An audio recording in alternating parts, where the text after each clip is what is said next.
Esselamu Aleyküm ve Rahmetullah. Euzu billahi mineşşeytanirracim. Bismillahirrahmanirrahim. Rabbi şrah li sadri ve yessir li emri ve hlul ukdeten min lisani yefkahu kavli ve ceal li veziran min ehli Harun ahi iştud bihi ezri ve eşriku fi emri key nusebbihake kethira ve nezkurake kethira inneke kunte bina basira. Allahümme allimna ma yenfa'una ve enfa'na bima allamtena ve zidna ilma ve erinel hakka hakkan ve rzuqna ittiba'ah ve erinel batile batilen ve rzuqna ijtinabe ve sallillahumma ala Muhammedin ve ala alihi ve ashabihi ve etba'ihi ve sellim. Rabbena gfir lana verhamna ve ente hayrul rahimin. Amin. Velhamdülillahi Rabbil alemin. Amin. Esselamu Aleyküm ve Rahmetullah. Walaikum salam. Welcome, everyone. We have been studying the section Yasin of the Quran, 36th section of the Quran, and the verse 50. This is the first verse 59, but we are going to start today studying starting from the verse 61. So I wanted to have a background what we have been doing. But stand aside today, all you criminals. We discussed this, what criminals are, which kind of crime they have committed. And God is reminding them, أَلَمْ أَعْهَدْ لَكُمْ يَا بَنِي آدَمَ أَلَّا تَعْبُدُوا الشَّيْطَانَ إِنَّهُ لَكُمْ عَدُوٌّ مُّبِينٌ. O children of Adam, did I not make a covenant with you not to worship Satan, who is clearly your enemy? So we discussed quite a lot about the covenant, which kind of covenant we have signed, and whether we remember any signing any covenant with anyone at all. So it was interesting to understand what covenant was, and we have studied all these last Monday. So if somebody else here or wondering what we have said about them, they can watch from the YouTube videos. So worshiping Satan was another problem. How can we worship Satan? Who worships Satan? What are they talking about? So we talked about it as well. And Shaitan is clearly our enemy. Is it really? Where is it? How do we know there's a clear enemy? And now continue. We discussed all this, so I don't want to go back and talk about them in details. So we have not studied this verse. وَأَنْ يَعْبُدُونِي هَذَا صِرَاطٌ مُسْتَقِيمٌ, and that you worship only me, this is a straight path. Now, worshiping God, only God, this is a straight path. So this seems to be okay. Worshiping God is the best way of doing something or doing in our life, whatever we do. Understand, but best way, the straight path, what does straight path mean? And how are we? Here is my question. Siratul Mustaqim, what does the straight path represents for us? And how can we connect worshiping God and being on the straight path? How are we going to connect it? It is not that easy to just say that worshiping God is the right way of doing the things or right way of really conducting our life. I wouldn't say no, that is correct. But what is this right way to follow a life pattern or living conditions and worshiping God? How are we going to relate straight path and worshiping God? This is my question. If anybody wants to share his understanding, whatever comes to their mind, I would like to hear them. Anytime you can just jump in and talk, yeah, share your ideas. So I understand the worship is not easy word to understand. Worship, we may simply understand, just perform your prayers, obey the rituals that God asked us to perform and do them in our lives. That is correct. And I agree.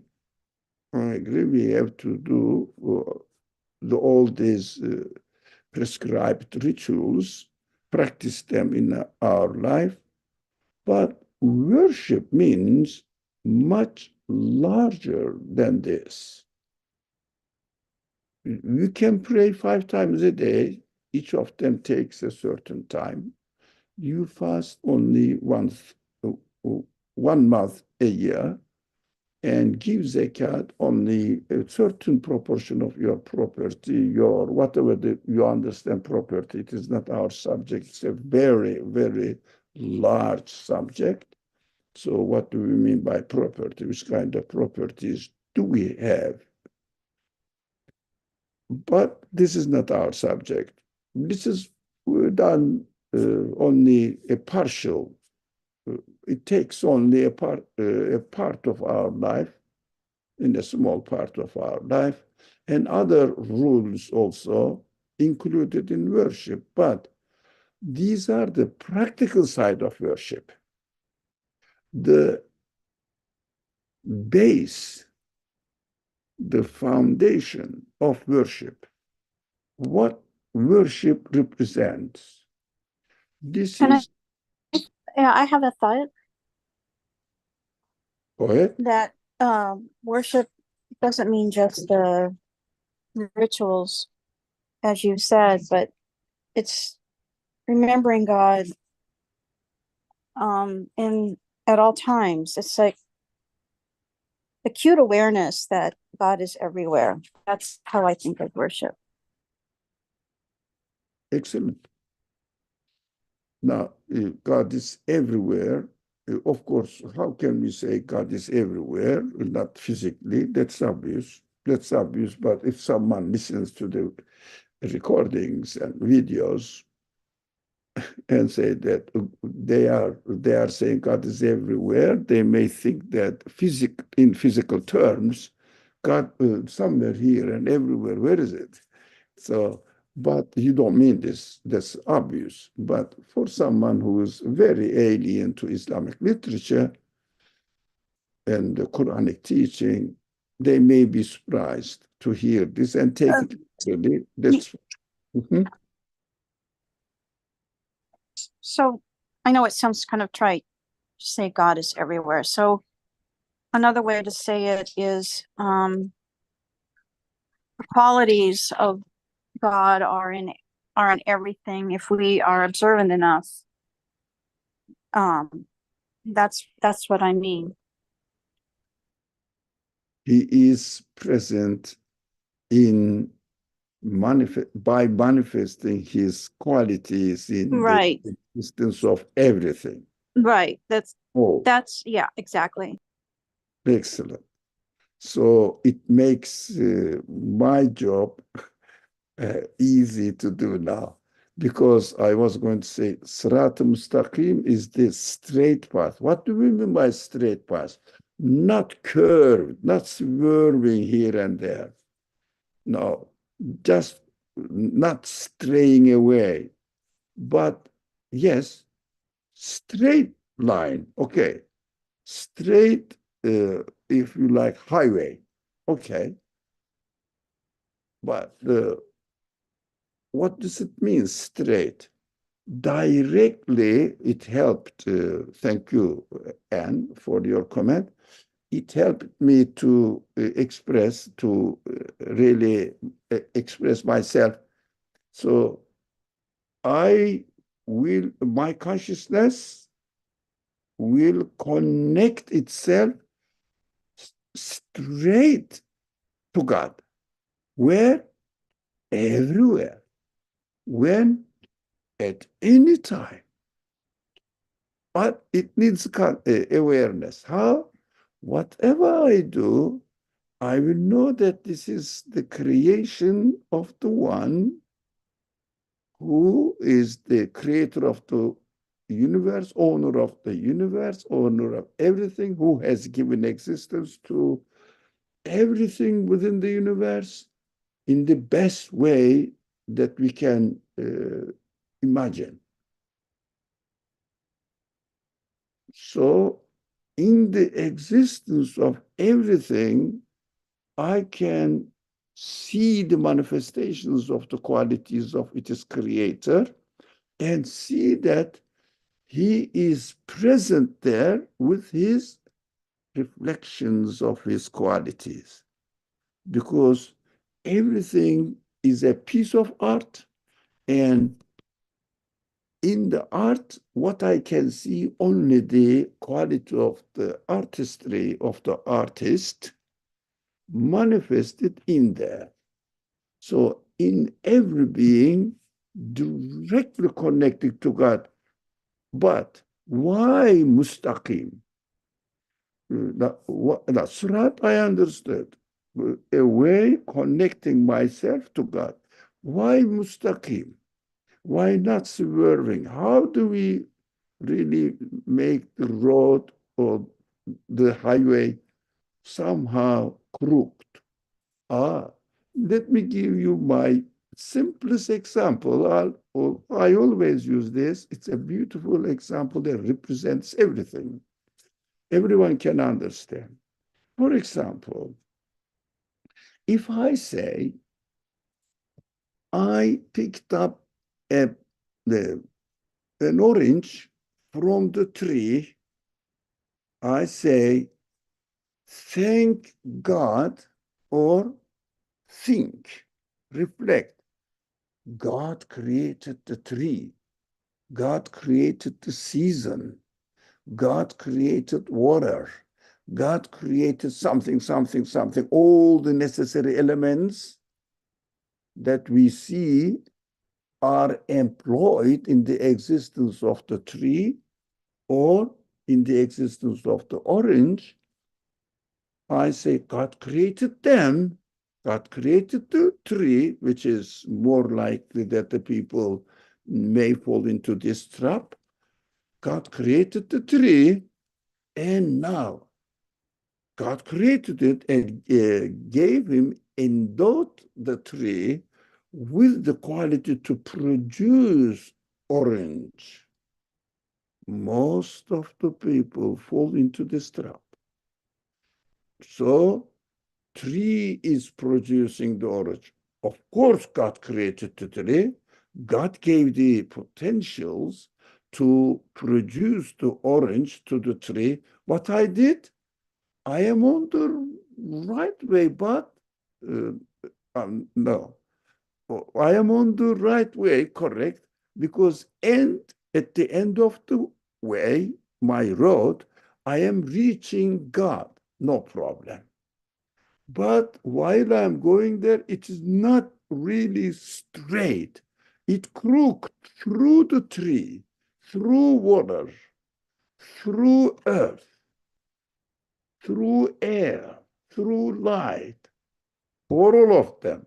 It becomes really mixed up with all of them. So why?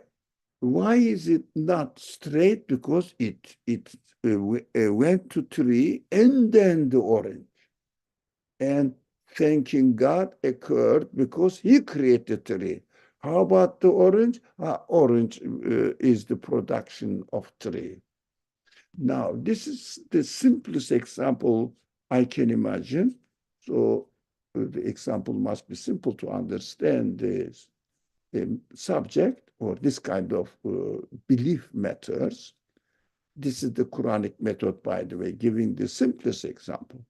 So I love it, and it is very practical. So if I understood and realized that neither tree nor other elements, although the potentials may be given by God, if he needs it, and then if he needs something, he wouldn't be the creator who creates everything at the same time, absolute with his absolute power, knowledge, will.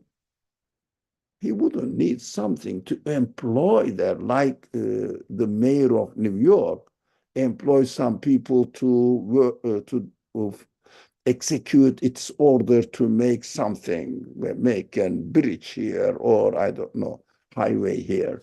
This kind of relationship, because mayor cannot make it. It's himself or herself. So he employs somebody. Do you think God is the mayor of the universe, like a human being the mayor of the city? No, cannot be. Cannot, because mayor cannot create, give existence. If something or someone can give existence to something as he wills only, then this let's make it simple, person. This person can create orange without employing somebody else in between. So intermediaries, which is shafa'a, is not needed there. He does it himself. But he creates the orange in an order. And according to the order, I understand that, if I want God to create orange for me, I would know what to do. I wouldn't just say in this world is not paradise. So I would say, please God, give me an orange. God will say, follow and obey my will. My will is, as you learned from the way I create the things in an orderly fashion. So from this orderly creation, you can learn how to apply or petition me to create you an orange. What is that? Put a seed and wait the tree to grow and be patient, and then I will create the tree. I will create all the means necessary for it, the air, sunlight, soil, fertilizer, minerals, water, whatever is needed, I will create it. But only you obey my will. It means use your will in submission to my will, then I will create you an orange. That is the way God creates the universe in order to teach me how to communicate with him. This is a very fundamental understanding of the existence. Why existence is not it as it is described that it will be in paradise. No, in this world is the training. This world is an education place. So I have to go through stages in order and follow the stages in order to really communicate with my creator.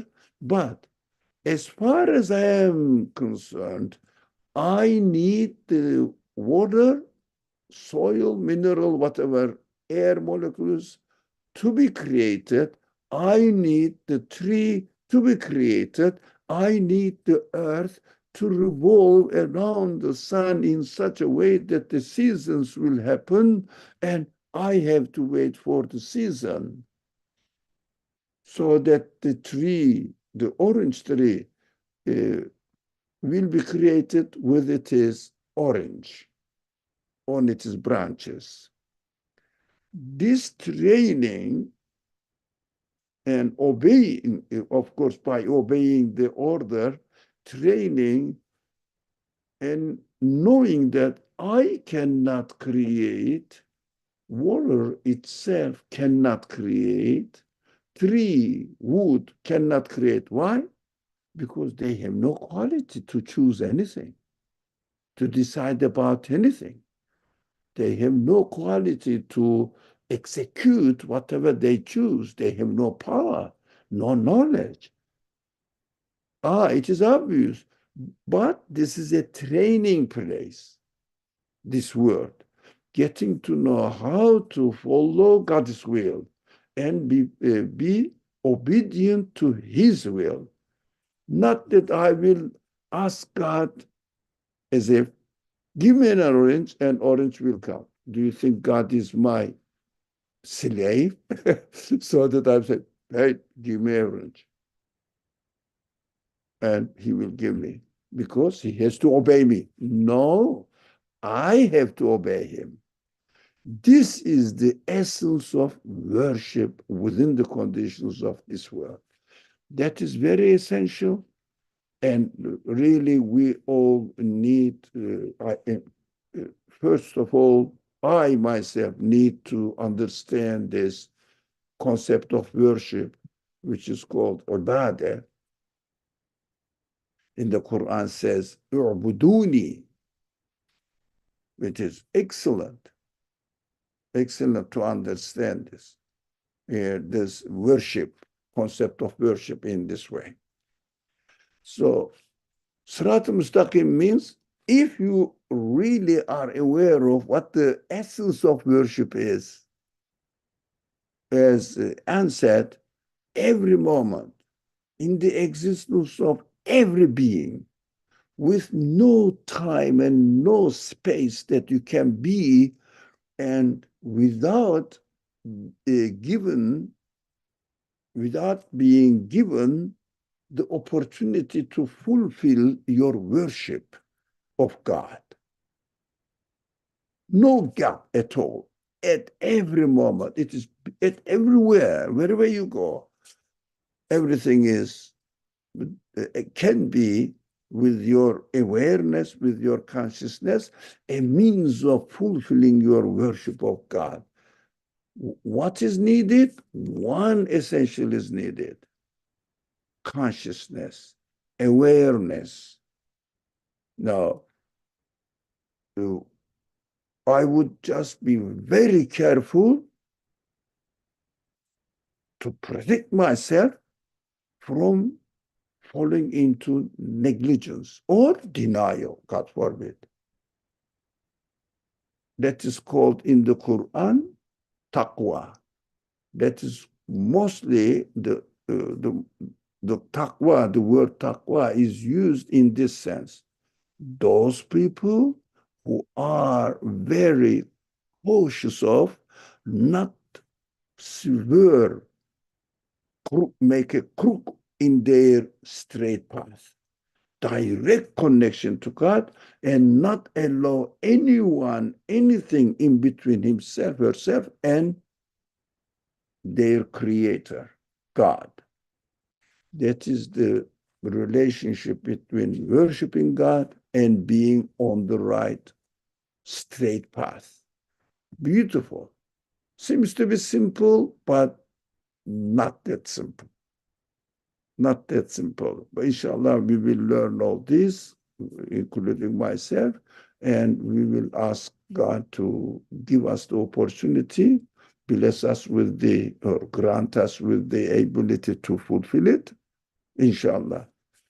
Any more comments, question, concern, whatever, and you would like to say, otherwise we can follow Can I say something? without asking. Okay. Granted. From me. So to me, it's the straight path. I understand exactly what you said. Sometimes it seems to me like the straight path is the ideal. It's what we always strive for. I guess that's obvious, but it's so easy to get sidetracked. And it's so easy to like you get on you take a detour. It seems like in reality it's more crooked than straight. I mean, from my own personal perspective, it's very much an ideal. But in reality, I think I see it as sometimes crooked. I understand it. You made me laugh because the way you say it's not really easy to apply. Because I remembered myself. I said, yeah, absolutely. I know what it is, what Anne is talking about. So you are absolutely right. But training, training takes time. You cannot do it but also training has endless degrees. So we have to try our best to upgrade ourselves, our position every day, one step ahead, one step ahead. At least let's use these discussions as an opportunity to refresh our minds. That's what I personally mean to have this meeting with you, to refresh myself, to upgrade one step ahead, at least as much as possible. But negligence always or stays with us.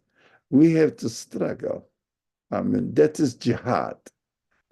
No, to kill people is not jihad. No, now, battlefield is different. In our normal practical life, this is this jihad. That's why important. There are interesting words, in the الذين آمنوا وهاجروا وجاهدوا في سبيل الله. So first we have to understand and confirm it. آمنوا, believe in it. And hajiru, it's very interesting. Make hijrah. It means change your position from one position and put it up in other position. Make your position. Maybe migrating from one city to another, one country to another, or migrating from the accompanying of one of your friends to another your friends, and your friendship circle or job. This job is not, I will be in this job and I will be doing better worshipful activities. Migrating from one state of mind into another state of mind. But وجاهدوا.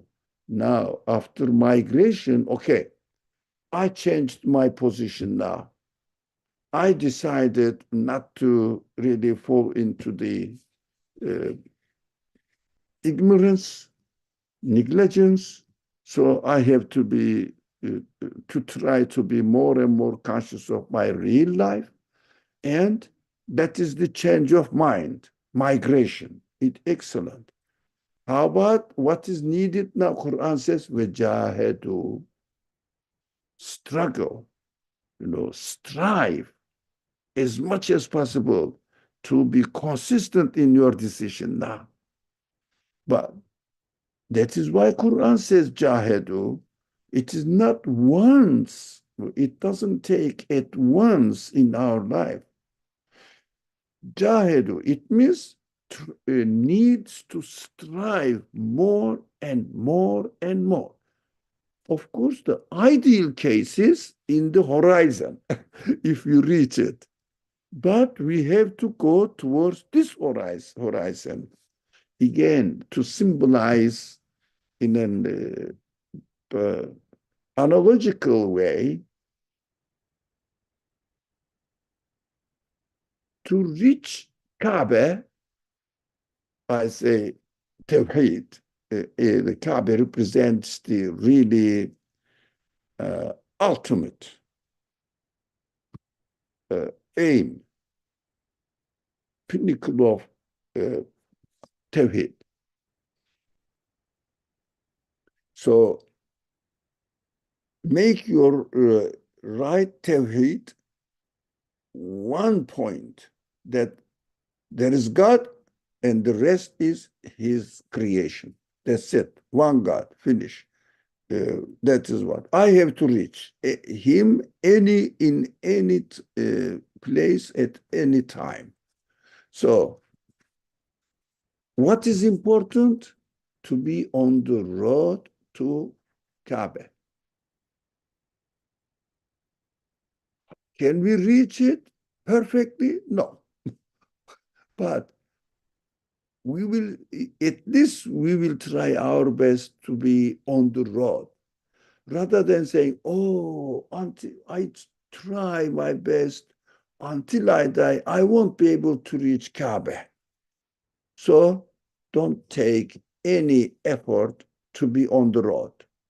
But at least we should be on the road and ask God to, oh God, I didn't reach Kaaba perfectly, but I was on the road and you gave me death. I was trying, you gave me death. What shall I do? And I seek refuge with your forgiveness. And that is what God says, definitely I forgive. Can you put that word in the chat? Oh, which word, Anne? The third one, jihadidu. Yeah, jihad, struggle. I mean, Yeah, I know. It just Jihad, right? Jihad. yes, like this, jihad. Oh, let me write as the Quran, Quranic sequences. Yeah, In yeah. That'd be In great. Arabic, in Arabic. So, Yes. iman. Oh, changes this man.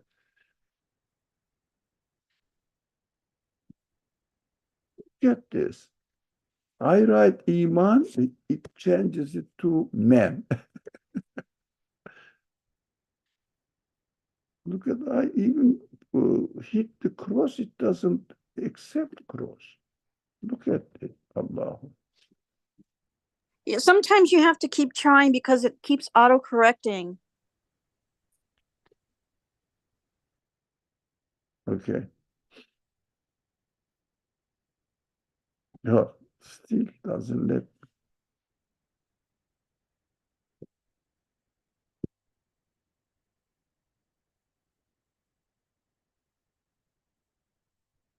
No.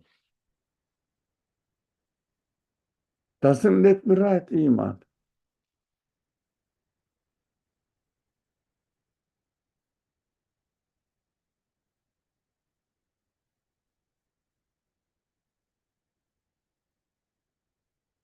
That's okay. Never mind. I don't want to make I it's will okay. become Hajaru.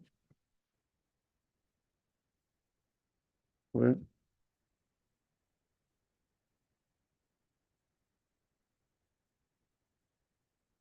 Jahidu. All right. All right. Let's say. Inshallah, it doesn't change now.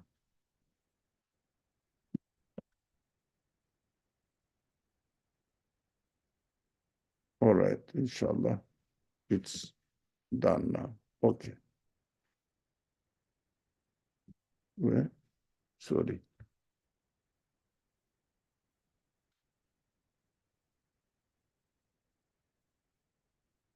Here are the Arabic words, but I could have written in Arabic as well, but I don't know whether everybody can read Arabic. Did you get this? Right? Inshallah.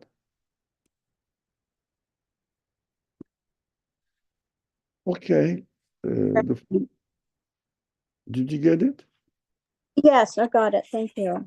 Okay, Alhamdulillah.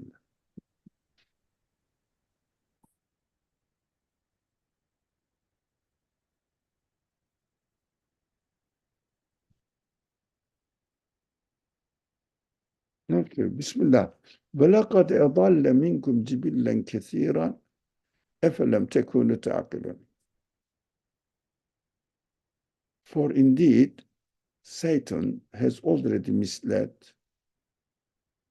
a great many of you. Why do you not use your reason? This already misled, the word already misled is, taking, there is no word already, but from the meaning, it infers already misled by using the past tense form. It means really, practically, not theoretically, practically, I am informing you, he has already been successful in misleading a great many of human beings. Why do you not use your reason? Think. Look, it is obvious that he is just misleading. It means human beings have some sort of weak point, weak side.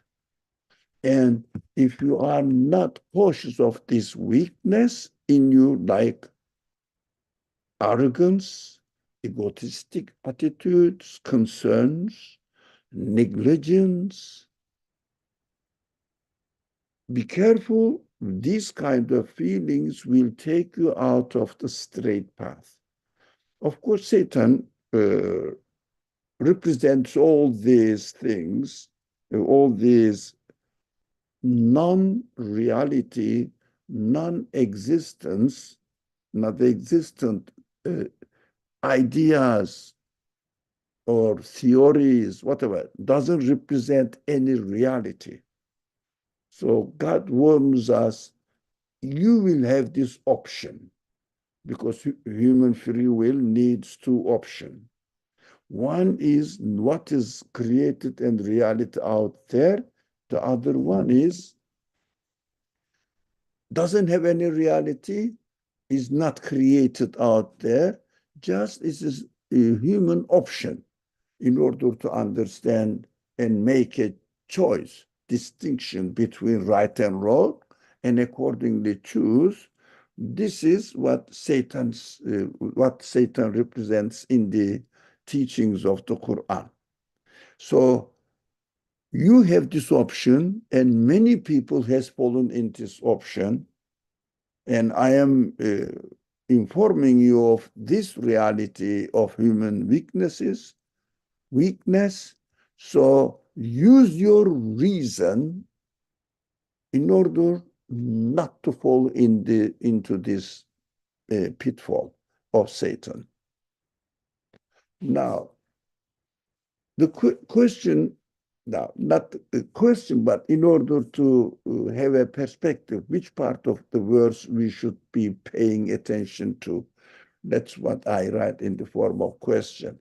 These parts are important as far as I could see. These sides of the teaching of the verse is important. Do you feel there's something external to you, misleading you in your daily life? Anyone?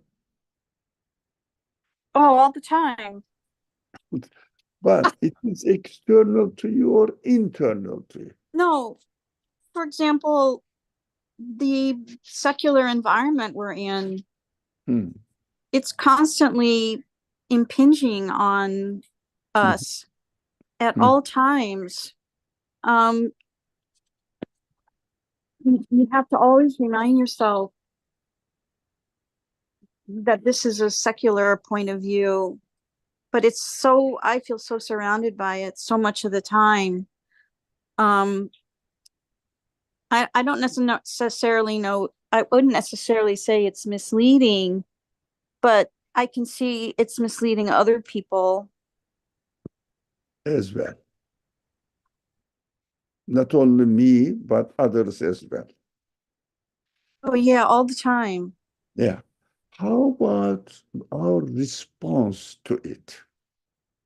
Can we not resist? That's a really good question. That's a Mhm. really good question. First of all, I'm very happy that you are really joining us to make the discussion in the form of an interaction.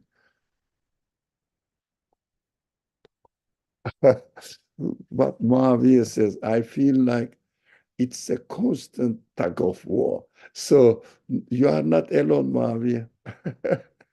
Everybody. That's a really good way to put it. It is a constant tug of war, and it's all the time. It never ends. Yeah. So do we see that there's a communication between what is going on outside, appealing to us, pulling us away from the straight path? And I say yes or no. Or don't we have any option but obey them? I mean, it's very seductive. Very much so. Very much It's so. so seductive, the secular things and the things that lure us, that attract us, like anything that's extravagant, expensive. You have one thing, but it's not enough. You want more, you want more and more, a bigger house or whatever. It's endless, and it's very, very seductive. And if you're not aware of it, you just almost helpless to avoid it, unless you become conscious of that's what you're doing, and that's the wrong path. That won't bring you happiness. Everyone thinks that will bring them happiness, but they don't realize it actually doesn't. So isn't that the verses just telling us, be aware of it? In this, Satan has already misled great many of you. Because the kathiran is especially emphasized on Jibillen kathiran, the verse uses here. I can show it with my cursor, Jibillen kathiran, which means great many of you. Minkum jibillen kathiran, minkum, any of you. So, but the Quran says, Efelem tekunu taqilun. Why do you not use your reason? Don't put your intelligence in the pocket of somebody else. Be yourself. Use your reason. So, question, is it really right? Of course, appealing. And I am very seductive. Exactly. I know, everybody knows. I'm not saying that, no, it is not seductive for me. No, impossible. I don't think anyone can say this. I feel like this. But we have to struggle. First, we have to make migration from this environment as much as possible. It means really have our own guard to protect ourselves, not to be deceived, seduced, and also jihad, struggle. We have to strive not to give in. That is what the education training is all about. We have to strive. While we are doing this, my second question is interesting. Quran says, use your reason. My question, second question, you see it here. Why are we asked to use our reason rather than our belief? It means, اَفَلَمْ تَكُونُوا تُؤْمِنُونَ. God doesn't say this. But God says, اَفَلَمْ تَكُونُوا تَعْقِلُونَ. Use your reason. But Iman is not, no, it is necessary. But in this context, to resist against the seductive offerings of satanic forces, satanic circles, satanic civilization, we have to use our reason. Is it really correct? Does it really make sense what they are offered to me, what they are offering to me? We have to use our reason and then establish our firm conviction. This is wrong. It becomes my belief and act according to my belief now. So reasoning comes first. Then belief establish itself in my heart, in my mind, then in my heart. So my feelings say, no, I'm not going to really disdain myself to this irrational way of life. I have to be reasonable and I have to be straight in my relationship with my God, and my focus will be in connection with my God. Then, inshallah, this is the solution Quran offers us, which makes sense. We have to question. In order to question, we have to use our reason. So I cannot say, I believe in God. All right, you believe in God. I have no reason to say no, you don't believe. No, you believe in God. But how are you going to save yourself from the assault of this satanic ideologies, civilization, way of life? Then you have to question, are they really right or wrong? If you find something, then your reason says, yes, this is right.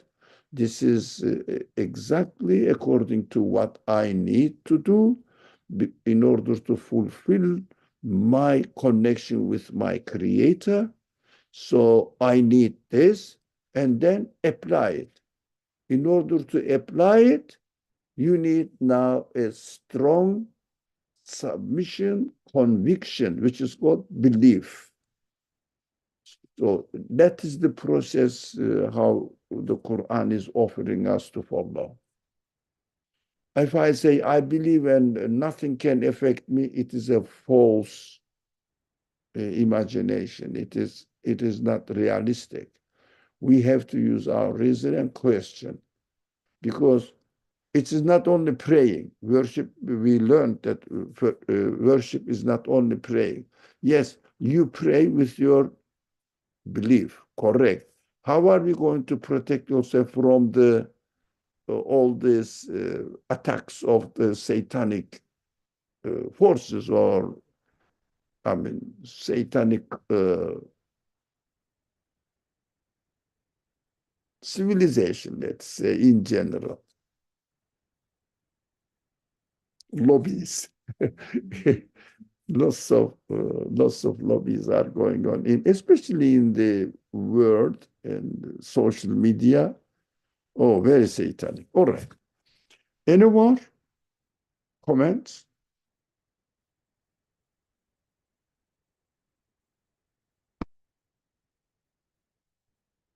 Oh, can I just say one more thing? Sorry. No, we had a contract without asking. No need to ask. I just don't like to blurt into the. Of course. Okay.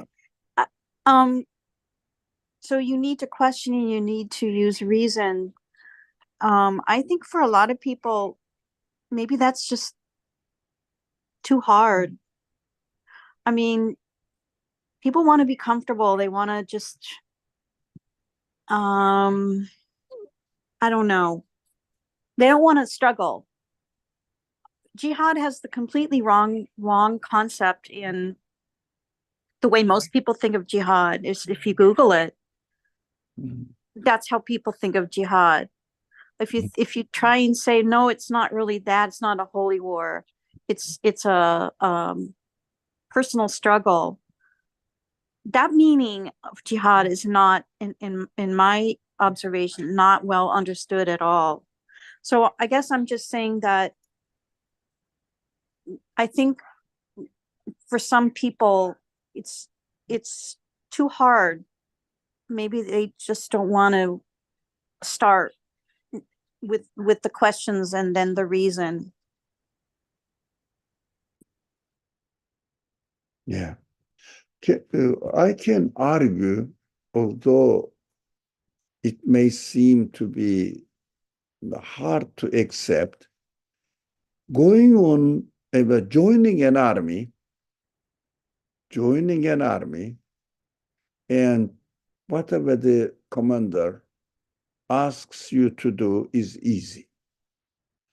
If you go and really investigate, maybe question the soldiers, let's say in American army, or go and ask the soldiers, why are you here? They will say, really, if you serve in the army for some times, you will become a veteran, and if you are a veteran, you will have lots of franchise opportunities for you. So they ask always when you are applying for something, have you served in the army? Because you will be given priority. Somehow, opportunity. But they go and, okay, commandant says on the war, the commander says, fire, they fire. It's easy, really easy.